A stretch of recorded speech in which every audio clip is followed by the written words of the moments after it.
कभी किसी के भागवत दक्षिणा में से पानी तक पीते नहीं है। पानी तक हम पानी नहीं पीते। ये कपड़े लत्ते सोना जो पहन रहा है एक किसी का भी नहीं है। भागवत की दक्षिणा से एक नया पैसा खर्च हम नहीं करते अपने ऊपर। हमारे नाम पर कुछ नहीं। बहुत खर्चा आश्रम को लगता है। हमारे नहीं है, वो तुम्हारे ही मां बाप है, तुम्हारे ही गाय भैंस है, सब तुम्हारा ही है। जब तुम लाचार होते हो तब हम उनकी सेवा करने को बैठे, तुमसे ही करवाएंगे। ये मैं नहीं कहता, भागवत कहती है। भगवान कैसा करते हैं? भगवान गोपी के घर में से चुराते और उसी को बेटे को खिलाते बाहर बुला के। बस मैं वही कर रहा हूं और कुछ नहीं कर रहा हूं।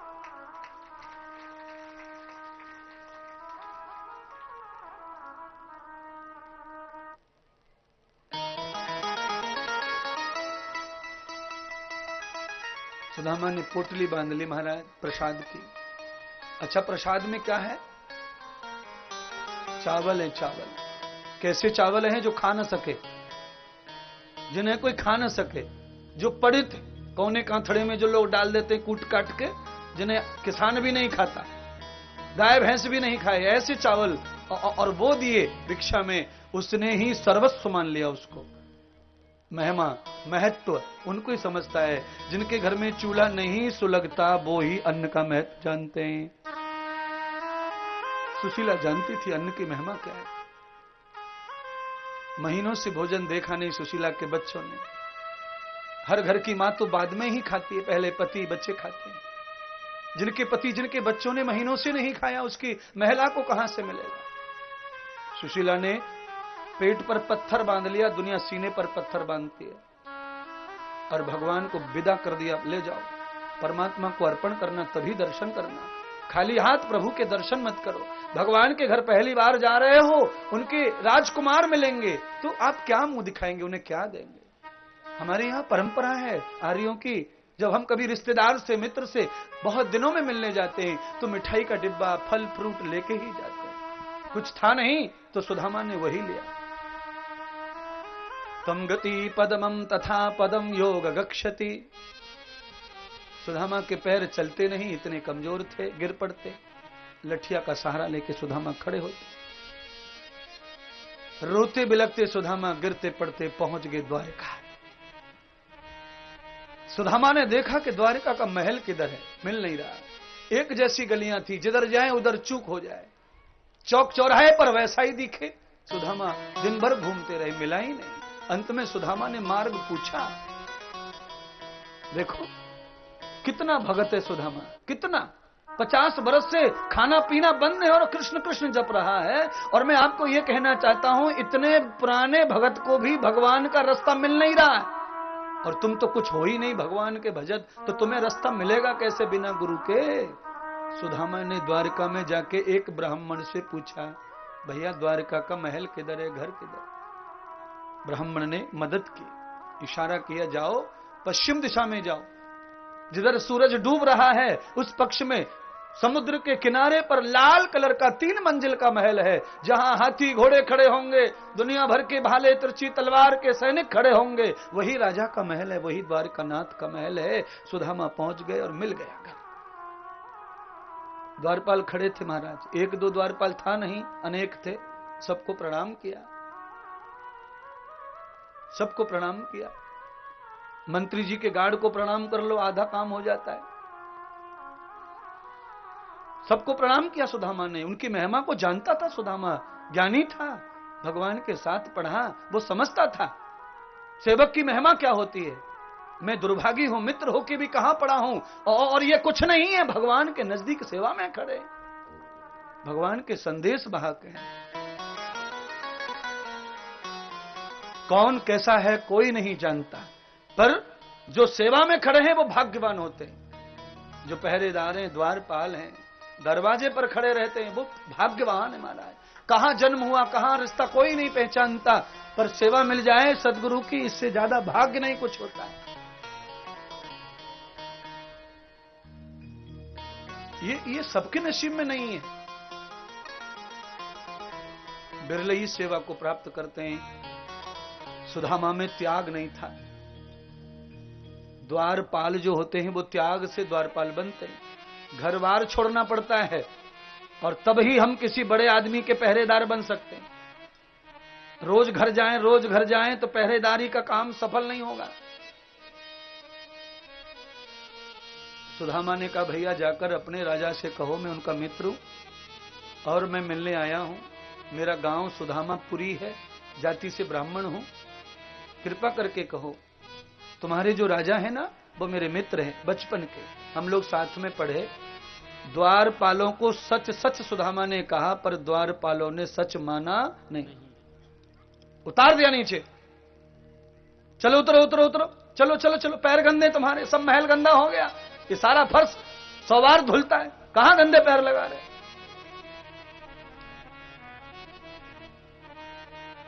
भाग्य कमजोर हो तो गरीब के बड़े हाल हो जाते महाराज।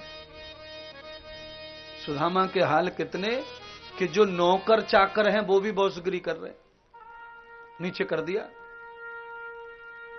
सुदामा खड़े रहे, इंतजार करते रहे, फिर रोए, फिर कहा, फिर रोए, फिर कहा। आंसू बह रहे सुदामा के, रो रो के कह रहे। एक एक द्वारपाल को दया आ गई, और जिसको दया आई उसने भगवान को संदेश पहुंचा दिया, प्रभु ऐसे ऐसे कोई आदमी आया है, तुमसे मिलना चाहता है। नाम वाम सब बताया। भगवान सिंहासन छोड़कर अभी स्नान किए थे, स्नान किए, वस्त्र भी नहीं धारण किया।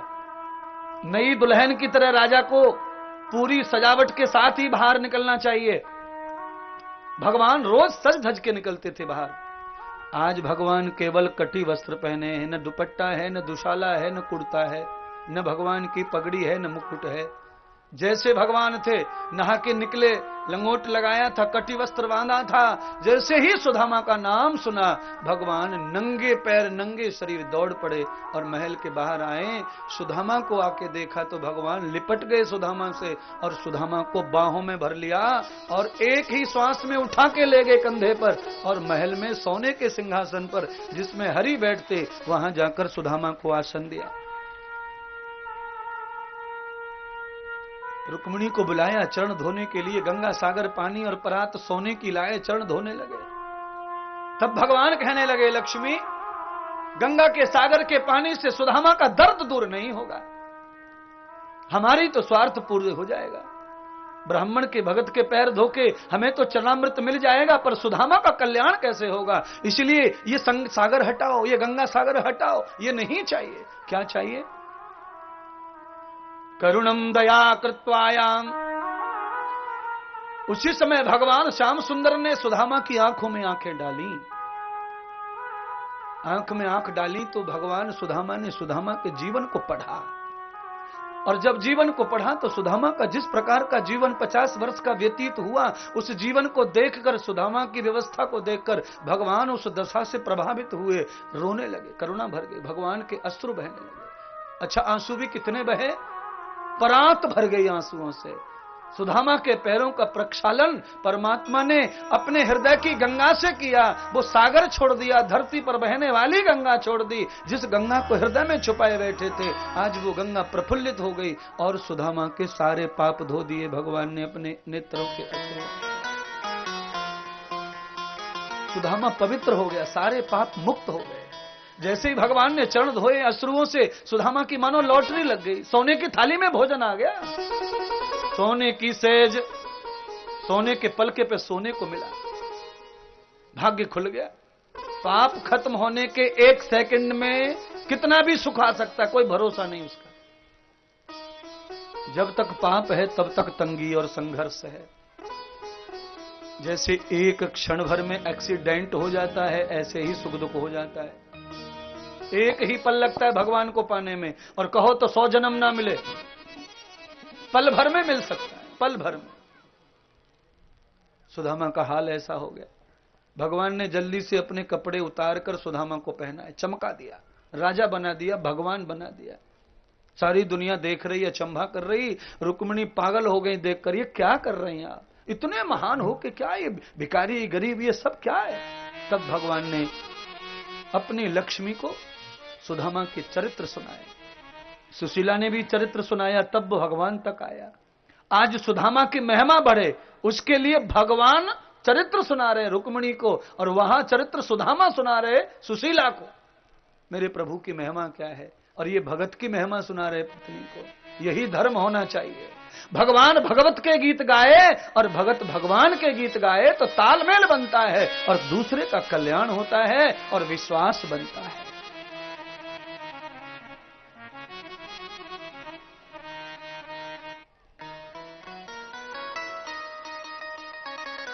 निकालो क्या लाए हो। पोटली दे दी तो मेरी भाभी ने ये दिया, लो। इस बार संकोच नहीं किया सुदामा ने पोटली को देने में। सुदामा जानते थे गुरुकुल में मैंने जो चना की पोटली गुरु माता की भगवान को हिस्से में आके भी नहीं दी तो मेरा ये हाल हो गया। आज मेरी पत्नी ने भगवान के लिए जो भेजा, अगर वो भी मैंने नहीं दिया तो मेरी माँ के, मेरी पत्नी, मेरे बच्चों की जो माँ है उसके हाथों का प्रसाद भी बेईमानी का।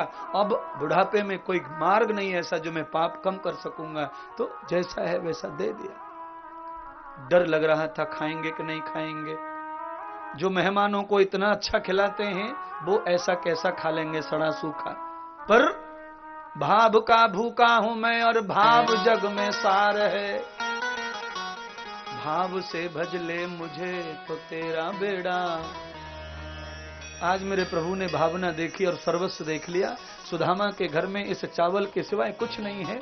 अपने बच्चे पत्नी को भूखा छोड़ के आया है और मेरे लिए भोग लाया है, तो भगवान ने मुट्ठी भर के मुख में डाला। और आप सुन चुके हैं कथा, भगवान के मुख में ब्रह्मांड का निवास है। सारे तीनों लोकों को भगवान ने भोजन करवा दिया। सुदामा के अन्नदान को सारे लोकों में पहुंचा दिया। महाराज, अन्नदान भाई साहब दिल और पेट काट के होना चाहिए दान। अपने पेट में नहीं खाओ पर दान करो, फिर भगवान उसकी महिमा बताते हैं। आपने मुट्ठी भर दान किया है, घर में खाने को नहीं और दान कर दिया। दुनिया थू थू कर सकती है, क्या दान करता है, इतना कुछ है क्या तेरे पास जो दानी बन रहा है। भगवान देख रहा है। दुनिया की आंखों से सच्चाई नहीं नजर आएगी, क्योंकि भगवान ही देख सकते सच्चाई को। इन पुतली, इन शीशों में अगर सच्चाई होती तो चश्मा क्यों लगता। ये तो पहले ही कमजोर हैं जो शीशे की गुलाम हो जाती हैं। चश्मा लगा के किताब पढ़ती हैं। ये आंखें का ईमानदार है कि ये सज्जन है, क्या इनमें बल है, क्या ताकत है। भगवान को देखना है तो हृदय की आंख खोलो, तब भगवान के भक्त की सच्चाई सामने आती है। ये तो ना बोलती है, किताब को पढ़ने को भी थक जाती है, दिखता ही नहीं इसको। लाओ बैसाखी, लाओ चश्मा, क्या है ये, कैसे देखेगी भगवान को, कैसे परखेगी भगत को।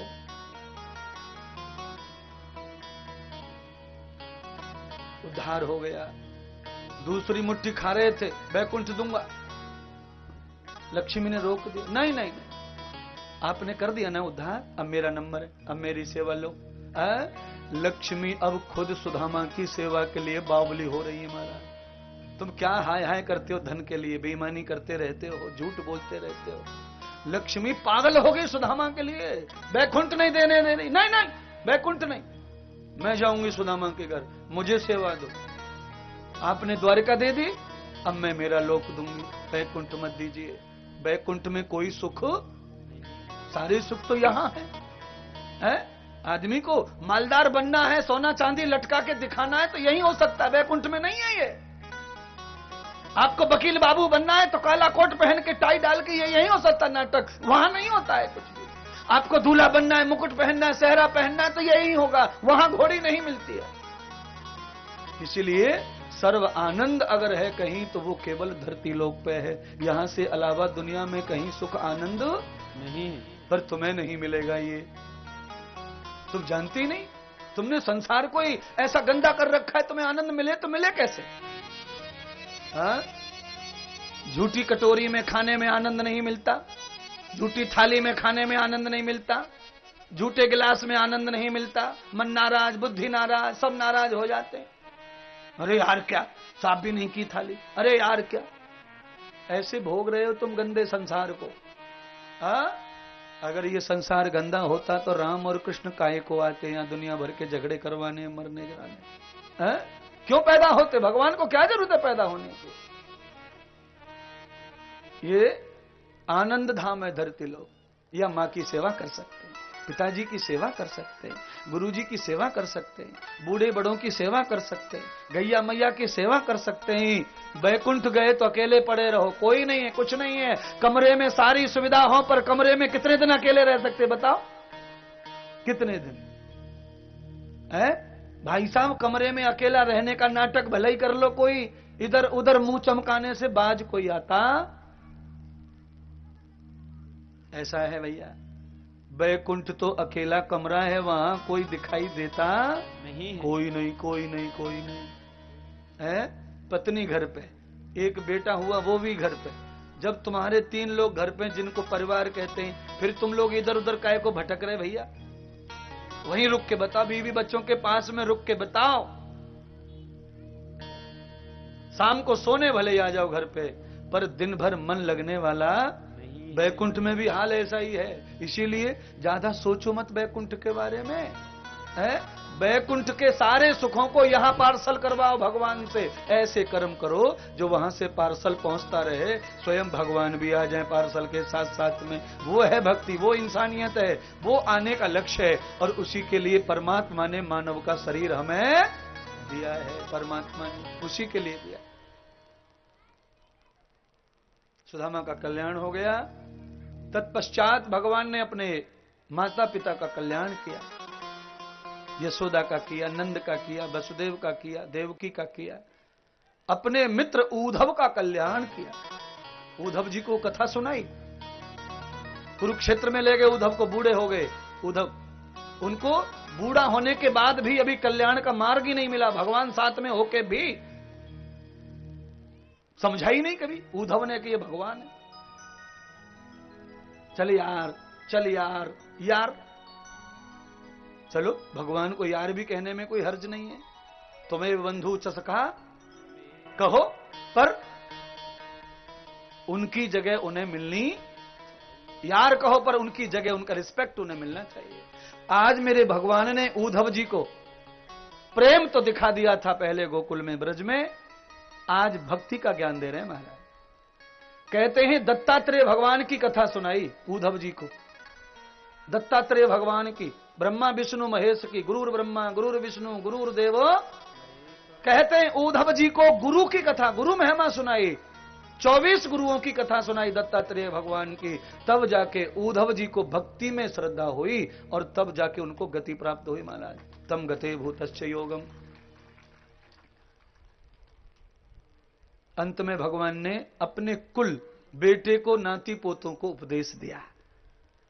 अब अंत का 2 शब्द हैं, वो सब आप मेरे हो परमानेंट, ऐसा मान के मैं आपको उपदेश और आदेश कर रहा हूं कि घर में मांस अंडा मछली नहीं आना, घर में गुटखा तमाकू शराब नहीं आना, घर में जुआ नहीं आना, गाय की सेवा कभी वंचित न करना, हमेशा गाय सेवा करना, अपने बुजुर्गों को देवता समझना, ब्राह्मण को हमेशा सम्मान करना, साधु महात्मा संतों को भगवान का दर्जा देना और सब सेवा करते हुए आगे बढ़ना, बिना यज्ञ के भोजन नहीं करना। ऐसा भगवान ने अपने कुल को आदेश किया और भगवान चले गए छोड़ के कुरुक्षेत्र को, अंतर ध्यान हो गए। यादवों ने सुना तो सही, जैसे आजकल बेटा नातू पोतू नहीं सुनते बाबा का, ऐसे ही उनका हो गया, सुना ही नहीं। भगवान गए, पीछे से ही लेके आ गए वो तो बिस्की। एक भी दिन हुआ नहीं भगवान को गए, दूसरे दिन बिस्की आ गई, पूरी गौशाला खोल दी, दरवाजे खोल दिए। अरे कौन गोबर डालेगा, बट बट बट। और कोई ब्राह्मण दिखे, मंत्र संत्र बोले, वो धूल फेंके, उल्टा उल्टा हो गया। महात्मा संतों को तो गाली दे बेटा, ये पाखंडी है, भगाओ यहां से। जो जो भगवान ने कहा एक दिन में सब उल्टा हो गया, यादवों का लफड़ा हो गया, सारी श्रद्धा समाप्त हो गई। भगवान की आज्ञा नहीं मानी यादवों ने, भगवान के वंशियों ने, भगवान के कुल खानदान ने, विनाश हो गया। भगवान लौट के आए फटाफट, दूसरे दिन साधु का भेष बनाकर, मदरा पान करके नशे में धुत होके मंडली बना बना के घूम रहे, ऊधम कर रहे, नाच रहे, कूद रहे, गालियां दे रहे, गली मोहल्लों में गाली दे रहे, सबको गाली, जो भी अच्छा दिखे उसी को गाली।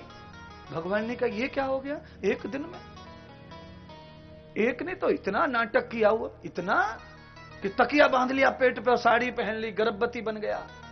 और साधु बाबा भगवान आए, हाथ दिखाया, बोलो बाबा बोलो बाबा, अब शराबी कैसे बोलता है वो नहीं जम रहा मुझे, जीभ टूटी से बोल रहा, जीभ टूट गई उसकी। और जिनकी जीभ टूट जाती है उनको मरा हुआ माना जाता है, मरने वाला है। जीभ कब टूटती है? जीभ टूटती कब है? जब आदमी मरने के नजदीक आ जाता है तब जीभ टूट, बोलती नहीं, तुतलाती है। ये मदरा हर समय मृत्यु के पास लेके खड़ी है व्यक्ति को, जीभ टूट जाती है, लौट आता है हमसे, लौट आता है। अच्छा काम नहीं है। बेटा होगा बेटी, भगवान ने श्राप दिया, अरे मूर्खो इतना उत्पात, अरे तुम्हारा जन्म जिस वंश में हुआ है वो यदवंशी है, पुरूरवा का वंश है, वो ययाति का वंश है, वो पृथु का वंश है। तुम समझो तुम क्या कर रहे हो, तुम चंद्रवंशी हो और ये कुकर्म करते हो। मैं श्राप देता हूं तुम्हारा विनाश हो जाए। जो तुम्हारे पेट में बच्चा बच्ची है वही तुम्हारा हत्या करेगा, वही तुम्हारा घातक होगा। रोने लगे, माफ कर दो बाबा, बचा लो बाबा।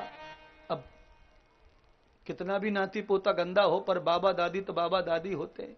रास्ता बताए, जाओ जल्दी समुद्र के किनारे जाओ, जो भी पैदा होगा उसको काट काट के छोटे टुकड़ों में पानी में बहा दो, नहीं तो काल हो जाएगा। ऐसा ही किया। भगवान के वरदान से उस पुरुष के पेट में से लोहे का मारने वाला आग से ददकता हुआ अंगारे जैसा लोहा निकला। काट काट के फेंका, कहते पानी में गया, ठंडा हुआ, मछली निकल गई। मछली जाल में फंसी, बाहर आई, लोहार ले गया मछली को, काट के पका के खा गया। उसके पेट में से निकला वो तंत्र, उसको भट्टी में डाल के तपाया, सुंदर सा बाण बनाया और भील को पकड़ा दिया, बेच दिया उसको। भील ने हाथ में लिया, धनुष पे चढ़ाया और जंगल में चला गया जहां भगवान कृष्ण लेटे हुए।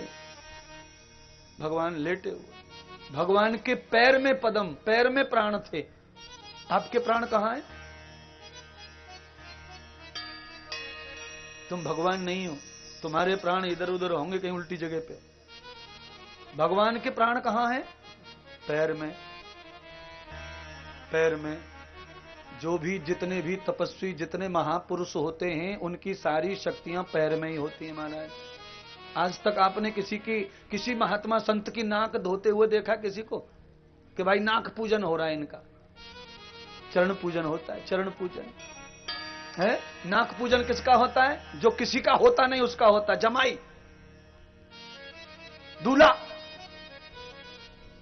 साली अलग, ससुर अलग, जिठानी, सब पूरा मोहल्ला जमा होके पूजा करते दूल्हा के। दूल्हा आगे, दूल्हा आगे, दूल्हा इसका माथा पूजता है क्योंकि ये महान नहीं है, ये भोग में कूदने वाला, इसलिए पूज पाज के बलि का बकरा चढ़ा दो, बकरे का भी माथा ही पूजता है। ये बताना चाहता हूं, बकरे का क्या पूजता है? हाँ, ऐसे सिंदूर लेके माथे पर चढ़ाते बकरे के, चावल डालते, एक फूल डालते और बाकी फिर आप जानते ही सब कलाकार हैं।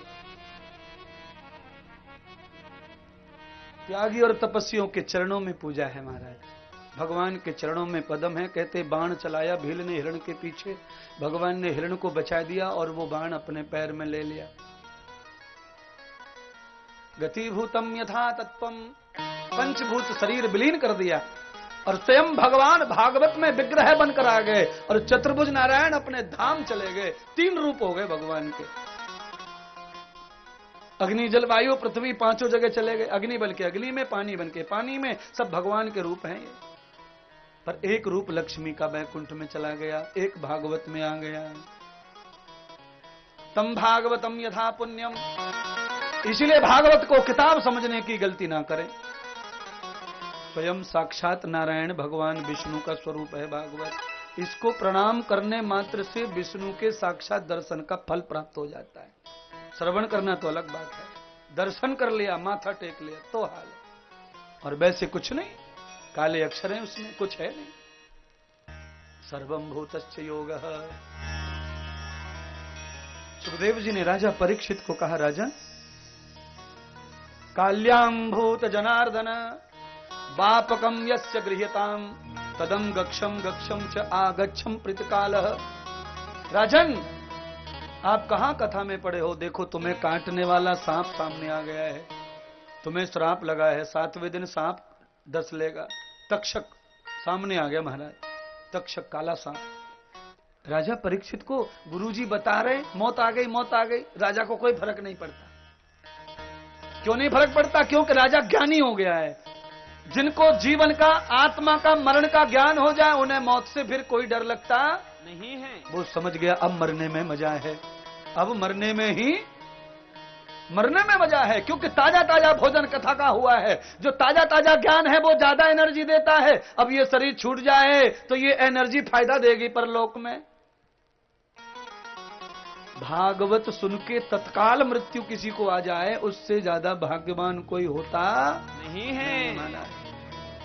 है? अच्छा, कुछ लोग तो उल्टा ही बोलेंगे, कहाँ भागवत में गया था, मर गया भागवत में। क्या कर लिया भागवत ने? क्या अरे बाबड़े, भागवत ने तो मारा है इसको।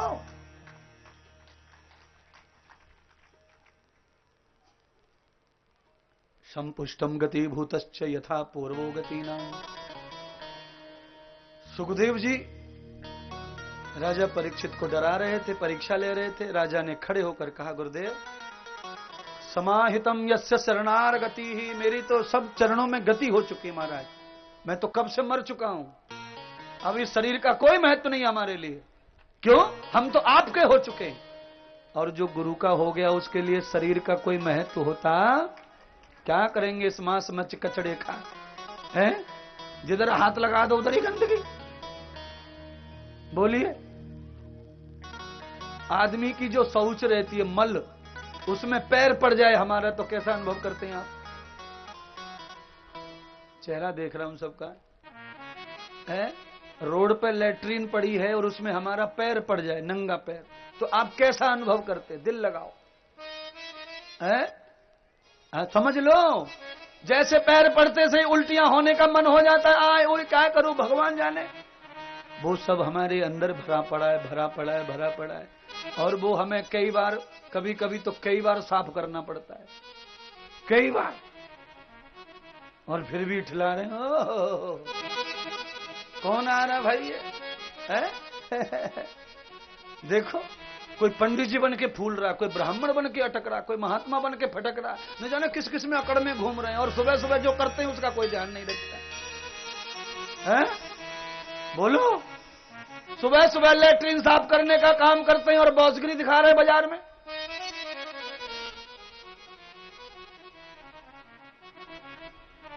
कभी कभी ज्यादा घमंड आवे, ज्यादा जवानी फटी जावे तो इसी चीज को याद कर लो। भाई किस बात का घमंड आया हमको है? हम तो लेटरिन धोने वाले लोग हैं, हमारा घमंड का बात का घमंड। जिनको ज्यादा अहंकार रहता, मैं हूं फलाना, वो फलाने लेटरिन धोना। 10 तो हो जाएंगे तो पता चल जाएगा, 15-20 बार हो जाता कार्यक्रम है। मुखिया बना घूम रहा तेरी। महाराज इंद्र देवेश्वरानंद का काम क्या है? सुंदर सा ज्ञान रूपी तस्मा लेके, दर्पण लेके दर्शन कराना तुम्हारी हकीकत का। और मुझे कुछ नहीं कहना है, सब दुनिया जानती है कि सोच धोना पड़ता है, पर जब तक आईने में नहीं दिखता तब तक वो समझ में आता नहीं है। उसी के लिए मरे जा रहे हैं? उसके लिए ब्याह कर दो। ब्याह करके तू कौन सा वो हो जाएगा पृथ्वीराज चौहान? ब्याह कर दे, तेरा ब्याह क्या करेगा ब्याह का?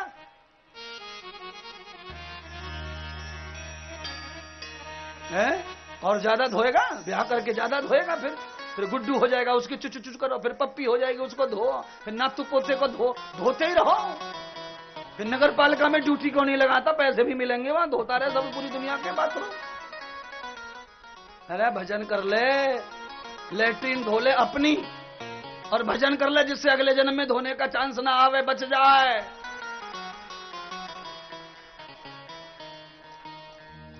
कथा बहुत हो गई है, समय ज्यादा हो रहा है।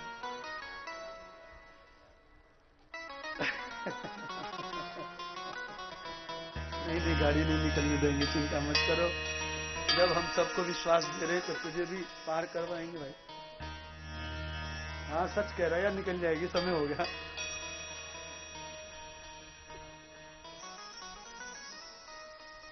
नहीं, हमारी कोई चिंता मत करो आप, हम तो छोड़ेंगे नहीं। गाड़ी फाड़ी जाएगी तो जाएगी। ये बेचारे हैं, इनकी जो है शादी वादी हो चुकी है ना, इसीलिए एक हाथ का प्रॉब्लम है बेचारे। हमें तो ले जाओ, मत ले जाओ, हमें जाना कहाँ है, घुमा फिरा के दूसरी जगह कहीं व्यासपीठ पे जाके बैठना, इतना ही, और क्या है। इसलिए यहीं चलने दो।